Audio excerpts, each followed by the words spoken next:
السلام علیکم ناظرین، تاریخ کی دنیا میں خوش آمدید۔ مجھے ڈاکٹر علی کہتے ہیں اور آج کی ویڈیو میں ہم آپ کو دکھانے والے ہیں سعودی عرب میں موجود وہ پراسرار جگہ جہاں سے شام ہوتے ہی ہر کسی کو نکل جانے کا حکم دیا جاتا ہے۔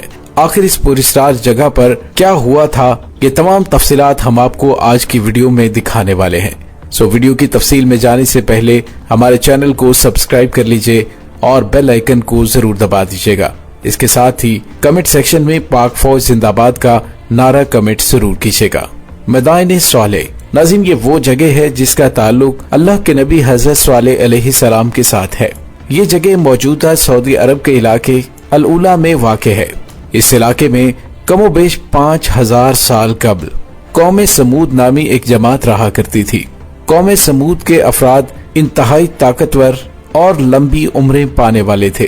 یہ قوم تعمیرات اور سنگ تراشی میں اپنا کوئی ثانی نہیں رکھتی تھی۔ وہ پہاڑوں کو تراش کر انتہائی مہارت سے خوبصورت مکانات بنایا کرتے تھے۔ شام اور حجاز کے درمیان بسنے والی یہ قوم یعنی قوم سمود کی تعمیرات کے آثار آج بھی میدان صالح نامی اس علاقے میں موجود ہیں۔ اس دور میں اس سرزمین پر پانی کی خوب فراوانی تھی اور جا بجا کنویں موجود تھے۔ مٹی زرخیز ہونے کے سبب فصلیں خوب لہلہاتی تھیں۔ انہی خوبیوں کی وجہ سے پورے علاقے میں ان جیسا خوشحال اور طاقتور ملک کسی کا نہیں تھا، اور یہ خوشحالی اور طاقت کا گھمنڈ تھا کہ جس نے انہیں مغرور اور ظالم بنا دیا۔ ارد گرد کی بستیوں پر ظلم کرنا ان کے لیے کھیل کا درجہ رکھتا تھا۔ مال و دولت کی فراوانی، معاشی بہتری اور آسودہ حالی کی وجہ سے عیش و عشرت کا سامان انہیں خوب میسر تھا۔ خوشحال طبقے کے افراد دولت و عمارت کے نشے میں خوب چور تھے۔ اللہ رب العزت نے اس قوم پر حضرت صالح علیہ السلام کو مبعوث کیا۔ حضرت صالح علیہ السلام قوم سمود کو بار بار سمجھاتے اور نصیحت فرماتے تھے، لیکن اس قوم پر کوئی اثر نہ ہوا، بلکہ ان کا بغض و عناد دن بدن بڑھتا چلا گیا۔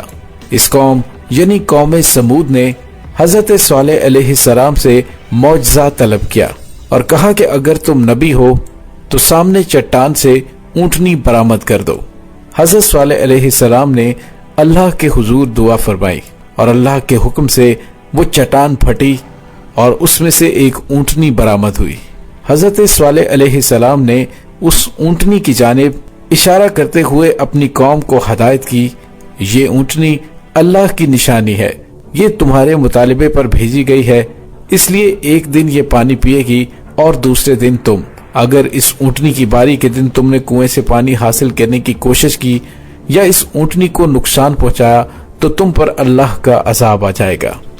ناظرین یہ قوم کچھ عرصہ تو حضرت صالح علیہ السلام کے کہنے کے مطابق اس پابندی پر عمل کرتی رہی، لیکن جلد ہی ان کا صبر ختم ہو گیا۔ انہیں اپنا یوں پابند ہونا ایک آنکھ نہ بھایا۔ وہ اونٹنی کو اپنی چراگاہوں میں چرتا دیکھتے تو سخت پیچ و تاب کھاتے۔ بالآخر اس قوم کے دو نوجوانوں کیدار اور قزدہ نے اس معصوم اونٹنی کو قتل کر ڈالا۔ یہ قتل صرف دو نوجوانوں کی کارستانی نہیں تھی، بلکہ اس کے پیچھے پوری قوم سمود کی رضامندی شامل تھی۔ ناظرین اس قوم کی نافرمانی اور ظلم و ستم پہلے ہی کچھ کم نہیں تھی، لیکن اس بے قصور اونٹنی کے قتل پر حجت تمام ہوئی اور اس قوم پر عذاب نازل ہو گیا۔ قرآن پاک میں ارشاد ہے کہ ہم نے ان پر صرف ایک چنگھاڑ بھیجی، پھر ایسے ہو گئے جیسے کانٹوں کی روندی ہوئی باڑ۔ ناظرین جب صبح نمودار ہوئی تو ان کی بستی عبرت کا نمونہ بن چکی تھی، ایک بھی کافر زندہ نہیں بچا تھا۔ ان کے مکانات اور محلات جن پر انہیں غرور تھا جوں کے توں کھڑے رہ گئے، جیسے وہ چنگھاڑ ان کے آر پار سے گزر گئی ہو۔ ناظرین اس شہری خاموشہ کو دیکھ کر اندازہ کیا جا سکتا ہے کہ کسی وقت میں اس شہر کی آبادی 4-5 لاکھ سے کم نہیں ہوگی۔ نبی پاک صلی اللہ علیہ وآلہ وسلم نے غزوہ تبوک کے موقع پر جب ادھر سے گزرنے لگے تو آپ صلی اللہ علیہ وآلہ وسلم نے مسلمانوں کو یہ آثار عبرت دکھائے جو کہ آثار قدیمہ سے ہر صاحب بصیرت انسان کو حاصل کرنا چاہیے۔ اس مقام پر نبی پاک صلی اللہ علیہ وآلہ وسلم نے ایک کنویں کی نشاندہی فرماتے ہوئے بتایا کہ یہی وہ کنواں ہے جہاں سے حضرت صالح علیہ السلام کی اونٹنی پانی پیا کرتی تھی اور مسلمانوں کو ہدایت کی کہ صرف اسی کنویں سے پانی لینا، باقی کنووں کا پانی مت پینا۔ قوم سمود کے ان کھنڈرات میں جو مسلمان سیر کرتے پھر رہے تھے، آپ صلی اللہ علیہ وآلہ وسلم نے ان سب کو جمع فرمایا اور ان کے سامنے ایک خطبہ دیا جس میں قوم سمود کے انجام پر عبرت دلائی اور وہاں سے لیا گیا پانی گروا دیا، گوندھا ہوا آٹا ضائع کروا دیا اور ہانڈیاں اوندھی کروا دی، اور فرمایا کہ یہ اس قوم کا علاقہ ہے جس پر خدا کا عذاب نازل ہوا تھا، یہاں سے جلدی گزر جاؤ، یہ سیر و تفریح گاہ نہیں بلکہ یہ رونے کا مقام ہے۔ ناظرین، اس واقعے کے 1400 سال بعد اور قوم سمود کی تباہی کے 5000 سال بعد، اس جگہ جہاں پر نبی پاک صلی اللہ علیہ وآلہ وسلم نے زیادہ عرصہ قیام کرنے سے منع فرمایا تھا، سعودی حکومت کی جانب سے وہاں پر 2 ماہ طویل ثقافتی میلے اور میوزک فیسٹیول کا انعقاد کیا گیا ہے۔ ناظرین، اس طویل ثقافتی میلے میں جہاں پر بہت سے مقامی اور بین الاقوامی شہرت یافتہ فنکار اپنے فن کا مظاہرہ کریں گے، وہیں فن پاروں کی نمائش سمیت اس تاریخی عمارت کی سیر و سیاحت کا بھی خصوصی اہتمام کیا جائے گا۔ ناظرین، آسمانی عذاب کا شکار ہونے والی قوم سمود کی اس بستی پر ونٹر ایکٹ انٹورا نامی اس میوزیکل فیسٹیول میں میوزیکل کنسرٹ ہو چکا ہے۔ ناظرین، سعودی عرب میں شاہ سلمان کے بادشاہ بننے کے بعد اور خصوصی طور پر ولی عہد بننے کے بعد سعودی عرب میں جہاں خصوصی طور پر خواتین کو ڈرائیونگ کرنے کی اجازت دینا، وہیں 35 برس کے بعد سعودی عرب کے طول و عرض میں سینما گھر کھولے گئے، جبکہ پہلی مرتبہ فیشن ویک اور میوزیکل کانسرٹس کا بھی اہتمام کیا گیا۔ مدائن صالح کے مقام پر میوزیکل کنسرٹ بھی آل سعود نے اسی سلسلے میں منعقد کروایا تھا، جس کا مقصد سعودی عرب کو ایک قدامت پسند ملک سے ایک جدت پسند ملک میں تبدیل کرنا ہے۔ ناظرین، قوم سمود کی عبرت کی اس بستی کو آل سعود نے خصوصی طور پر مختلف رنگوں سے سجایا تھا۔ ناظرین، سائنسدانوں کے مطابق اس علاقے کی خلائی حدود میں اوزون اور قدرتی تہوں نے کام کرنا چھوڑ دیا تھا۔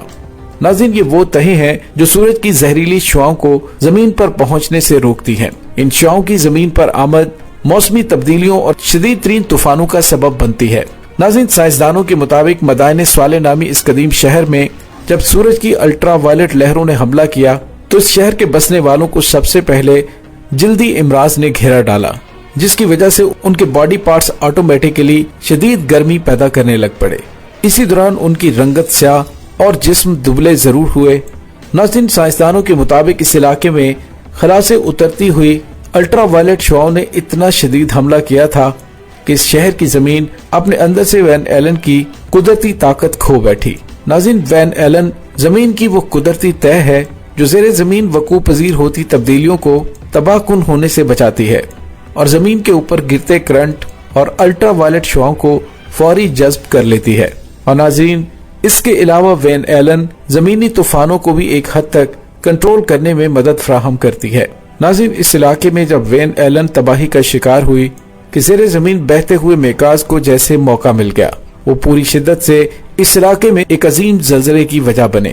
الٹرا وائلٹ شعاؤں نے اس علاقے میں ایک مزید ہوائی طوفان کو جنم دیا، جس نے اندازاً 100 کلومیٹر فی منٹ کی رفتار سے سفر کر کے ایک ہولناک چنگھاڑ کو جنم دیا اور اپنے راستے میں آنے والی ہر چیز کے پرخچے اڑا دیے۔ ناظرین، اسی دوران شدید بجلیاں اور بادل بھی پیدا ہوئے۔ ناظرین، یہ طوفان خلا میں اوزون اور میزوسفیئر کے ریکور ہونے تک جاری رہا۔ جب بادل چھٹا اور تاریکی تھمی تو مدائن صالح نامی یہ شہر ایک بھیانک کہانی بن چکا تھا۔ ان کھنڈرات میں بسنے والے ہمیشہ کے لیے مٹ گئے۔ سائنسدانوں کے مطابق اس علاقے میں زیادہ وقت ٹھہرنا صحت کے لیے انتہائی خطرناک ہے، کیونکہ آج بھی اس علاقے میں اوزون اور میزوسفیئر پوری طرح طاقت میں نہیں ہے، جس کی وجہ سے زہریلی شعاعیں یعنی الٹرا وائلٹ ریز اکثر اس علاقے پر اترتی رہتی ہیں۔ یہی وجہ ہے کہ یہ علاقہ شدید گرمی کی لپیٹ میں رہتا ہے۔ تو ناظرین، یہ ہیں وہ پراسرار کھنڈرات جو کہ آج بھی سعودی عرب میں موجود ہیں، اور وہاں پر ٹھہرنا بہت زیادہ خطرناک ہے، کیونکہ نبی رحمت صلی اللہ علیہ وآلہ وسلم نے اس علاقے میں رکنے سے منع فرمایا تھا۔ ناظرین، کیسی لگی آپ کو ہماری آج کی ویڈیو؟ کمنٹ سیکشن میں اپنے خیالات کا اظہار ضرور کیجیے گا۔ اس کے ساتھ ہی ڈاکٹر علی کو اجازت دیجیے۔ پاک فوج زندہ باد، پاکستان پائندہ باد، پاکستان کے گمنام ہیروز کو سلام، اللہ وارث۔